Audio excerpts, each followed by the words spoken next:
Hello అండి, welcome back to వంటల మోగం. ఈరోజు నేను మినపసున్నుండలు ఎంతో ఈజీగా ఇంట్లోనే ఎలా చేసుకోవాలో చూపిస్తున్నాను. నాకైతే సంక్రాంతి అనగానే ఫస్ట్ గుర్తొచ్చేది మినపసున్నుండలండి. సో ఇంకెందుకు ఆలస్యం, ఎలా చేయాలో చూపిస్తున్నాను రండి.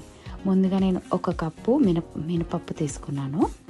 ఇక్కడ ఈ మినపప్పు కొంచెం త్వరగా వేయించుకోవాలండి. కలర్ వచ్చినంత వరకు వెరీ లో మీడియంలో మనం వేయించుకోవాలి.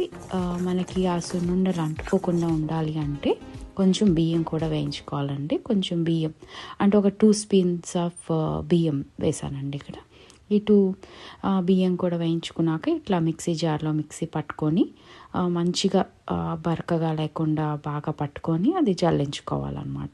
అదేవిధంగా 1 కప్పు మినపప్పు తీసుకుంటే పంచదార కూడా నేను ఇక్కడ 1 కప్పు తీసుకున్నానండి. పంచదార కూడా నేను మంచిగా పౌడర్ చేసుకున్నాను. ఆ 2 కలిపి ఇట్లాగా నెయ్యి మరగబెట్టి నెయ్యి వేసుకోవాలన్నమాట.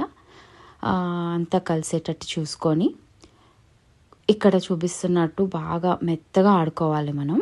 ఇక్కడ తగినంత నెయ్యి వేసుకోవాలన్నమాట. పక్కన కొంచెం పిండి పెట్టుకుంటే బెటర్ అండి. లేకపోతే కొంచెం జార్ ఏమైనా అయినా అంటే ఎక్కువ నెయ్యి పడినా మనం కొంచెం మళ్ళీ ఆ పిండి కలుపుకోవడానికి ఉంటుంది. సో ఫస్ట్ టైం చేసిన వాళ్ళు అయితే కొంచెం పక్కన పెట్టుకోండి. అట్లాగా కొంచెం నెయ్యి దగ్గరికి పడుతుంది. డోంట్ వరీ, ఇట్లా ఉంటుంది కానీ మనకి వస్తుంది అన్నమాట. సో అదండి, ఇట్లా మంచిగా సున్నుండలు రౌండ్గా చేసుకొని యమ్మీ పండుగలో ఎంజాయ్ చేయడమే. ఎంతో యమ్మీ మినప సున్నుండలు రెడీ అండి. ఇవి లేకుండా అసలు పండగే లేదండి. ఎవరింటికి వెళ్ళా మేము ఆ టైంలో సున్నుండలు కంపల్సరీ ఉంటాయి. సో ఆ విధంగా మేము ఈ సంక్రాంతికి ఇది ఒక స్పెషల్ చేసుకున్నాం అనమాట. మినప సున్నుండలు. అలానే ఇది నేనైతే పంచదారతో చేశానండి. బెల్లంతో కూడా చేసుకుంటారు కొంతమంది, బట్ మాకు పంచదారతో చాలా ఇష్టం. సో నేను ఇక్కడ షుగర్ వాడాను. మీరు కూడా ట్రై చేసి మీకు ఎలా వచ్చిందో చెప్తారు కదా.